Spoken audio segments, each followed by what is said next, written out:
Hello guys, कैसे हैं? मैं उम्मीद करता हूँ आप लोग ठीक हैं, सुरक्षित हैं। चलिए, आज का जो क्लास है ना, इस क्लास में हम लोग बात करेंगे एम्फेसाइजिंग एडजेक्टिव। कैसा एडजेक्टिव? एम्फेसाइजिंग एडजेक्टिव मतलब क्या कि बलदायक विशेषण। एक ऐसा विशेषण जिसे है ना किसी नाउन या प्रोनाउन पर बल मतलब क्या कि बल देने का बोध करता है, मतलब उस पर दबाव डालने का बोध करता है। इस प्रकार के एडजेक्टिव को एम्फेसाइजिंग एडजेक्टिव कहते हैं। क्या कहते हैं? एम्फेसाइजिंग एडजेक्टिव कहते हैं। मतलब क्या, इसके अर्थ से ही पता चलता है कि जो इसका जो अर्थ है ना, इसका हिंदी में जब इसका पार्ट्स जब एडजेक्टिव का जो सारा का सारा पार्ट्स लिखा था, उसी वीडियो में मैं इसका हिंदी भी लिख दिया था। हालांकि मैं इसका हिंदी बता दे रहा हूँ। ये एम्फेसाइजिंग एडजेक्टिव मतलब होता है बलदायक विशेषण। इसके बारे में मैंने पहले चर्चा कर दिया है कि मतलब क्या कि एक ऐसा विशेषण जो किसी सेंटेंस में किसी नाउन या प्रोनाउन से पहले आकर के है ना उसको एम्फेसाइज करता है। एम्फेसाइज मतलब होता है उस पर बल देता है ना कि है ना।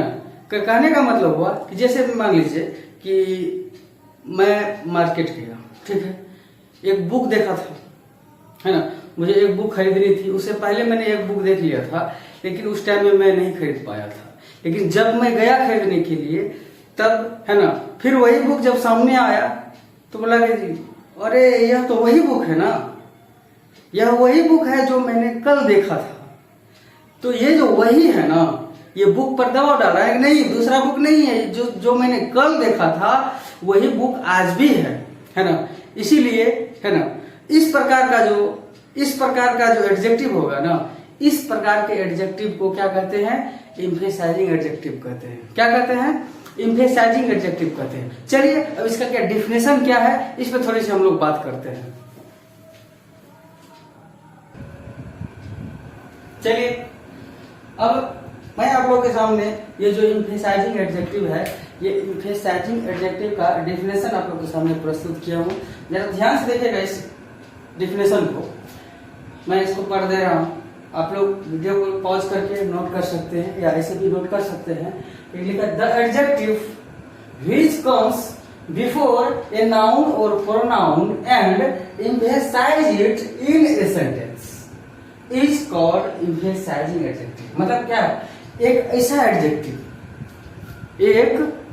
एडजेक्टिव जो किसी सेंटेंस में है ना, मतलब किसी सेंटेंस में प्रयुक्त होने वाला एक ऐसा एडजेक्टिव जो किसी नाउन या प्रोनाउन के पहले आकर के उस नाउन या प्रोनाउन को एम्फेसाइज करता है, मतलब उस पर दबाव डालता है, उस पर बल डालता है। इस प्रकार का जो एडजेक्टिव है, इस प्रकार के एडजेक्टिव को क्या कहते हैं? एम्फेसाइजिंग एडजेक्टिव कहते हैं। चलिए, मैंने इसका एग्जांपल भी आप लोग के सामने लिखा है, जैसे oven, on, very, same, very same. इस प्रकार का जो वर्ड है ना, ये एम्फेसाइजिंग एडजेक्टिव के रूप में काम करता है। ये क्या है? ये एम्फेसाइजिंग एडजेक्टिव के रूप में काम करता है। ठीक है, अब कैसे काम करता है? जैसे ओवन मतलब होता है अपना, है ना, वेरी मतलब होता है, ऐसे तो वेरी मतलब बहुत होता है ना। ये कभी कभी एडवर्ब के रूप में भी काम करता है, एडजेक्टिव के रूप में भी काम करता है। फिलहाल तो एडजेक्टिव ही है, पढ़ा रहे हैं, है ना। वेरी सेम है, उसके बाद है वेरी सेम मतलब ठीक वही, सेम मतलब वही, वेरी मतलब भी वही, ओवन मतलब होता है अपना। ठीक है ना। तो चलिए, अब हम लोग सेंटेंस के माध्यम से हम लोग अब समझने का प्रयास करेंगे कि ये जो वर्ड है ना, ये किस स्थिति में ये एम्फेसाइजिंग एडजेक्टिव कहलाएगा। चलिए, अब मैं आप लोग के सामने कुछ सेंटेंस प्रस्तुत करता हूं।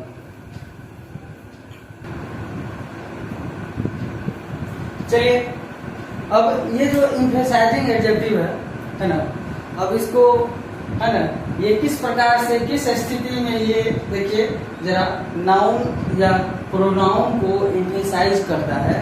अब इस सेंटेंस के माध्यम से देखिए, पहला सेंटेंस मैंने लिखा है, एक मिनट, पहला सेंटेंस मैंने लिखा है this is the very book I wanted. इसका मतलब हुआ कि यह वही किताब है जो मैं चाहता था। यह वही किताब है जो मैं चाहता था। देखिए जरा, इस सेंटेंस में ये जो वेरी है, ये है ना, इसके बाद एक नाउन है, मतलब किसी नाउन से पहले आकर के उस नाउन पे दबाव दे रहा है कि मतलब यह वही किताब है, कोई दूसरी किताब नहीं है। यह वही किताब है जो मैं खोजता हूँ या जो मैं चाहता था। तो इस प्रकार से ये जो वेरी है ना, ये वेरी क्या कहलाएगा इस स्थिति में? अभी ये एम्फेसाइजिंग एडजेक्टिव। ये जो है इस सेंटेंस में ये वेरी अभी इस नाउन पर, ये बुक क्या है? ये बुक एक नाउन है, इस नाउन को एम्फेसाइज कर रहा है। तो इस प्रकार से ये वेरी एम्फेसाइजिंग एडजेक्टिव कहलाएगा। दूसरा सेंटेंस में है this is the same book I wanted, कि यह बिल्कुल वही बुक है जो मैं खोजता था, है ना। वेरी मतलब भी वही, सेम मतलब भी वही होता है ना। तो सेम का मतलब क्या है? हूबहू वही है ना। हूबहू वही बुक है जो मैं चाहता था। तो यहाँ पे ये जो सेम है ना, same, this is the same book I wanted, मतलब यह बिल्कुल वही बुक है जो मैं चाहता था। तो यहाँ पे देखिए, तो ये जो सेम है ना, ये सेम, ये इस सेंटेंस में इसके बाद एक नाउन आता है, मतलब किसी नाउन से पहले आकर के इस नाउन पर, मतलब इस बुक पर, बुक को एम्फेसाइज कर रहा है ना, दबाव दे रहा है कि यह वही बुक है, बिल्कुल वही बुक है, थोड़ा सा भी इधर उधर चेंज नहीं है, किसी भी प्रकार का कोई परिवर्तन नहीं है। मतलब यह वही बुक है जो मैं खोजता था या जो मैं चाहता था। तो इस प्रकार से ये जो सेम है, सेम, ये सेम क्या कहलाएगा? ये सेम यहाँ पे एम्फेसाइजिंग एडजेक्टिव कहलाएगा। ठीक है, फिर देखते हैं और निचला सेंटेंस में देखिए जरा, I saw them with my open eyes, मैंने उसे अपनी आंखों से देखा है, किसी दूसरे का देखा हुआ नहीं बोल रहा हूं मैं उस आदमी को अपने आंखों से देखा हूं, है ना। चोरी करते हुए देखा, या किसी को मारते हुए देखा, या कुछ भी करते हुए देखा, लेकिन अपने आंखों से देखा, सुना हुआ या किसी के द्वारा बोला गया बात पे नहीं बात कर रहा है कि आई सॉ देम, है ना, विथ माय ओपन आईज, मैंने उन लोगों को अपनी आंखों से देखा। मारपीट कर रहा था या फिर झगड़ा कर रहा था या कुछ और कर रहा था, क्या कर रहा था छोड़िए, लेकिन यहाँ पे भाव को समझने के प्रयास कीजिए कि कह रहा है कि मैं अपनी आंखों से देखा। जब देखिए तो ये आईज, ये नाउन है, इससे पहले ये ओवन। चलिए, तो इस प्रकार से ये जो ओवन है, ओवन मतलब होता है अपना, है ना। जरा भाव को समझने का फिर से प्रयास कीजिएगा। मैं फिर से सेंटेंस को पढ़ रहा हूँ कि किस प्रकार से ये जो ओवन है ना, ये नाउन पर, नाउन को एम्फेसाइज करता है ना। कह रहा है I saw them with my oven eyes, मैंने उसे अपने आंखों से देखा, किसी का सुना हुआ बात नहीं कर रहा हूं मैं उन लोगों को अपने आंखों से देखा है ना। तो यहाँ पे ये जो ओवन है, ये ओवन क्या है? ये ओवन, ये क्या है? ये एम्फेसाइजिंग एडजेक्टिव है। ये क्या है? एम्फेसाइजिंग एडजेक्टिव, इस तरह से, है ना। जैसे ही lived in the very same house for 10 years, वह उसी घर में 10 वर्षों से, बिल्कुल वही घर में 10 वर्षों से रहता आ रहा है, मतलब रह रहा है ना। या तो जरा देखिए ध्यान से क्या लिखा हुआ है, ही लिव्ड, है ना, ही lived in the very same house for 10 years, वह 10 वर्षों से इसी घर में रहा करता था। इसका मतलब क्या हो गया कि एक घर है जो, है ना, जो उस घर में वह 10 वर्षों से रह रहा था 10 वर्षों, कितने वर्षों से? 10 वर्ष। इसका मतलब हो गया कि 1 वर्ष से स्टार्ट किया और 10 वर्ष आते आते, मतलब बिल्कुल उसी घर में वो रह रहा है, मतलब उस घर को चेंज नहीं किया है। तो यहाँ पे वेरी सेम, ये जो वेरी सेम है, ये जो एम्फेसाइजिंग एडजेक्टिव होगा, है ना, क्योंकि सेंटेंस में ये एक नाउन से पहले आकर के उस नाउन पे दबाव डाल रहा है, मतलब उसको एम्फेसाइज कर रहा है कि वही घर है, वही उसी घर में वह 10 वर्षों से रहता रहा है। कितने वर्षों से रह रहा था? 10 वर्षों से रह रहा था।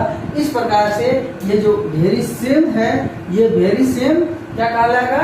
एम्फेसाइजिंग एडजेक्टिव कहलाएगा। मतलब क्या? बलदायक विशेषण। चलिए कुछ और सेंटेंस में आपके सामने प्रस्तुत करता हूं, थोड़ा सा ध्यान दीजिएगा इस बात पर, जरा ध्यान दीजिएगा इस सेंटेंस पे। मैंने 2 सेंटेंस आप लोगों के सामने और प्रस्तुत किया हूं, है ना, इस एम्फेसाइजिंग एडजेक्टिव को और अच्छी तरह से समझने के लिए। कह रहा है why don't you play with your oven bat. मतलब क्या कि तुम अपने बल्ले से क्यों नहीं खेल रहे हो, क्यों नहीं खेलते हो। कहने का मतलब हुआ तुम अपने बल्ले से क्यों नहीं खेलते हो, इसका मतलब उसके पास भी अपना बैट है ना, और दूसरे के बैट से खेलता है, इसीलिए वो बोलता है कि तुम्हारे पास जो अपना बैट है तुम अपना बल्ला से क्यों नहीं खेलते हो। मतलब तुम, इसका मतलब क्या, तुम अपना बल्ला से खेलो, है ना।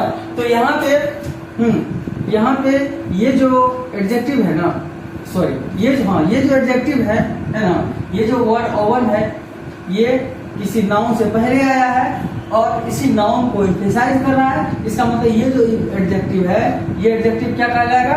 एम्फेसाइजिंग एडजेक्टिव कहलाएगा। क्या कहलाएगा? एम्फेसाइजिंग एडजेक्टिव कहलाएगा। चलिए और एक सेंटेंस में लिखा है व्हाई डोंट यू कम, है ना, ऑन योर ओवन बाइक। तुम अपने बाइक पर क्यों नहीं आते हो, है ना। इसका मतलब उसके पास बाइक है। तो यहाँ पे इस स्थिति में ये जो ओवन है, ये ऑन है ना, एक नाउन से पहले आया और इस नाउन को एम्फेसाइज कर रहा है। इस प्रकार से ये जो ऑन है, ये ऑन क्या कहलाएगा? ये एम्फेसाइजिंग एडजेक्टिव कहलाएगा। ये क्या कहलाएगा? ये एम्फेसाइजिंग एडजेक्टिव कहलाएगा। मैं उम्मीद करता हूँ, मैं ऐसा करता हूँ कि आप लोग इस एम्फेसाइजिंग एडजेक्टिव को समझ गए होंगे।